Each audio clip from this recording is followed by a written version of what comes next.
La persuasión cinética puede llegar a ser un instrumento de manipulación que de manera gradual puede hacer que el individuo niegue su propio pensamiento al obedecer, cediendo así su comportamiento a quien ostente una figura de autoridad. Lo que ya hemos visto como presión social puede llegar a este límite de dejarse manipular incluso en contra de nuestros valores o ante nuestra voluntad. Así se observa la conducta de obedecer en las personas más vulnerables. La persuasión parte de la progresión de obedecer utilizando la técnica del primer paso del pie en la puerta, fenómenos estudiados desde Milgram. Es la tendencia de las personas a hacer una acción pequeña, a veces indeseable, hasta realizar una acción más grande. Y cuando los exhortadores piden que se realice una serie de conductas para someter a una posible víctima, justifican esas conductas por ser tolerables. ¿Qué nace el cambio? Observas por ahí, en el año 2014, que entre los anuncios de solicitud de empleo hay uno que dice: solicito personal femenino que labore en oficinas gubernamentales.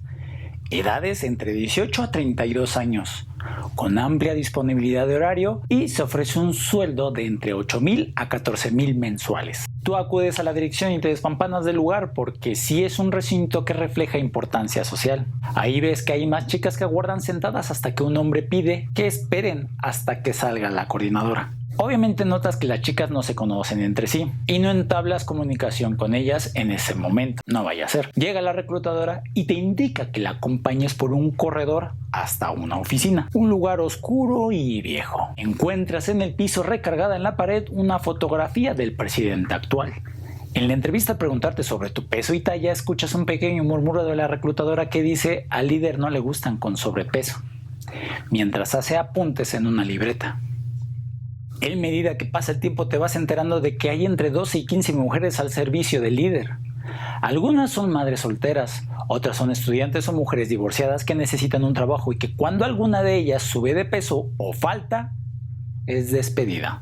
Las aspirantes del trabajo en esos momentos saben que son oficinas gubernamentales reales y que si son aceptadas para trabajar, su sueldo vendrá del erario del ciudadano, de los impuestos del pueblo, del trabajo de los integrantes de una sociedad. Así, de esa manera, con un tacto despreocupado y fugaz de la reclutadora, menciona cuáles son las actividades del puesto. Prácticamente es tener relaciones íntimas con el líder.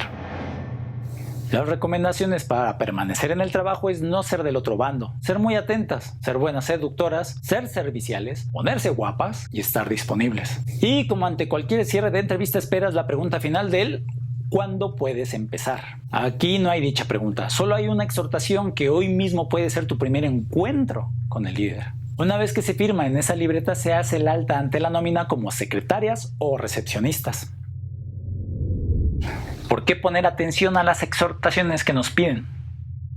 Cuando el líder sale de una reunión, recibe de una en una a las novatas que son acompañadas por otra reclutadora, quien presenta al jefe en otra oficina, seleccionando previamente a cada una de ellas sin ropa encima. Y detrás de un espejo pasan a su servicio. Ante el tiempo transcurrido, observas cómo una chica de nuevo ingreso sale de la oficina después de unos 12 minutos con una apariencia pálida y desagrado al haber pasado a la oficina. Se deja caer en un sillón, llevándose las manos a la cabeza. Al hacerle plática a alguna de ellas, vertiginosamente te da a saber que está ahí porque necesita el trabajo. Llegas a escuchar que le dice a otra chica que tuvo asco y tu incertidumbre crece de por qué acceden otras chicas que al mismo tiempo mencionan que tienen miedo de pasar por primera vez.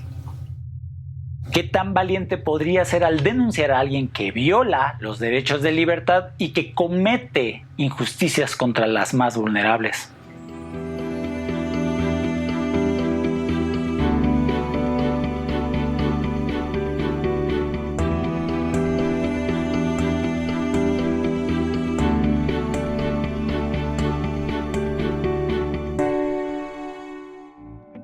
Bueno, de esa manera es como seres ruines, viles y déspotas utilizan un poder que se les ha dado para utilizarlo para un beneficio en común, pero al no hacerlo utilizan ese poder para un beneficio propio. Desgraciadamente es la forma en que operan personas que a veces ni tienen el conocimiento del correcto uso de las influencias sociales y utilizan las mismas con ventaja ante quienes ceden o se dejan manipular, ya sea por la situación, por la vulnerabilidad, por la ignorancia o por la simple necesidad.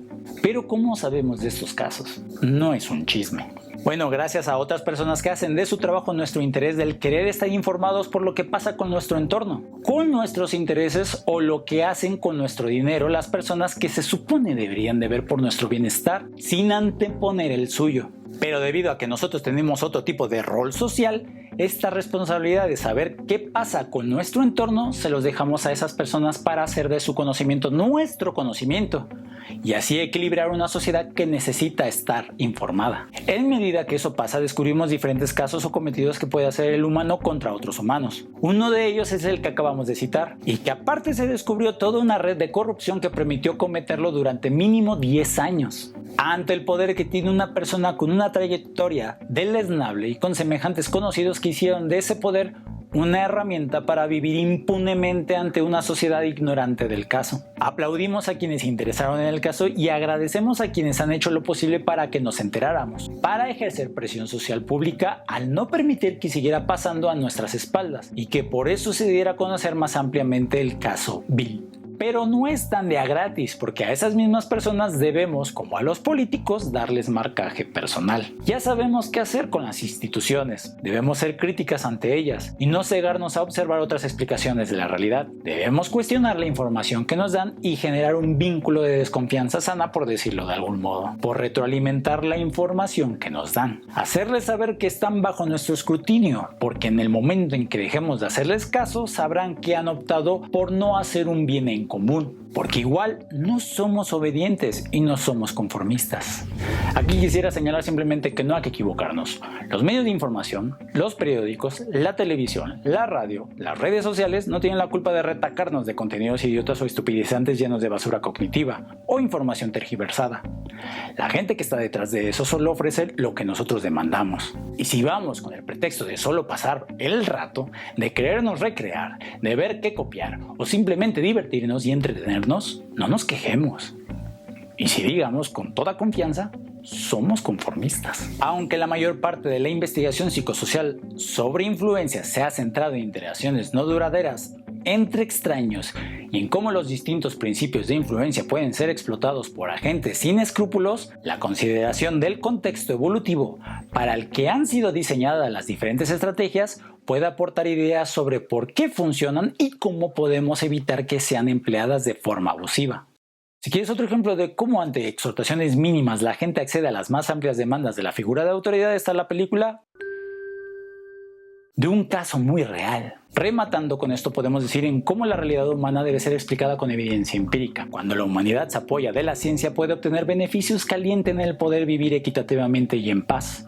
O sea, en la ciencia, una vez que tenemos leyes del comportamiento, lo mejor es aplicarlas para el bien de la sociedad en las normas y leyes públicas para un mejor trato de unos con otros. Para que entiendan cómo funciona la ciencia es que a través de ella, si se le hace caso, podemos prevenir problemas y solucionar otros que podrían quedar en la duda a la hora de acceder a las peticiones de los demás. Problemas sociales como no saber discriminar si lo que se está haciendo es correcto. Pero como en el caso mencionado, si personas acuden a ser contratadas para una función en particular y se les termina manipulando progresivamente para acceder a caer en vejaciones contra su primera voluntad, haciéndoles sentir que no valen nada, accediendo al acoso y a la explotación inapropiada de su persona, se clasifica ante la ley como trata, descartando que sea una práctica voluntaria y ante la misma se puede penalizar. Ante estos hechos esperamos y apoyamos a quienes toman la iniciativa de denunciar, a pesar que hay otras instituciones que de igual manera actúan como la citada en el caso. Se debe librar la batalla, porque la misma demanda social continúa, para que próximas generaciones no sufran o padezcan lo mismo que las víctimas.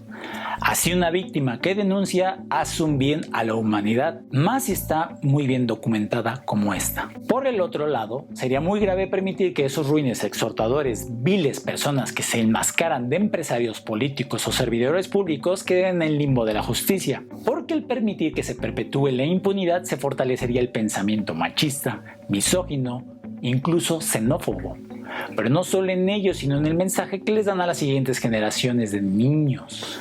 Denunciar a la red de trata de personas hace que no se vulneren los derechos y libertades de los que en muchas ocasiones son las personas que fortifican la civilización. La unión entre diferentes etnias, la comprensión de diversas culturas, la aceptación de individuos que a través de su historia, su ideología o sus costumbres puedan ayudar a resolver problemas que nos incumben a todos. Para finalizar con este video, solo es manifestar todo nuestro respeto a esos periodistas que no se conforman, que no obedecen y que no se dejan someter a las presiones sociales. De personas que se les ha brindado el poder, pero que han abusado de tal para sus propios fines, dejando de lado a los más vulnerables. Esos periodistas que mantienen su preocupación por el pueblo, los necesitamos de nuestro lado. Y que por su investigación periodística sigamos confiando en lo que hagan por el beneficio de todos.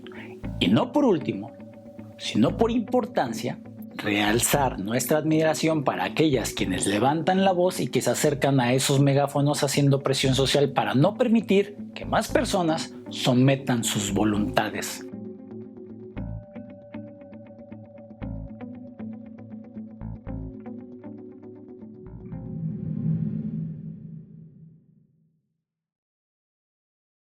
De esa manera decimos que la crítica es una herramienta muy útil en nuestra sociedad, por eso recuerda que el conocimiento se comparte.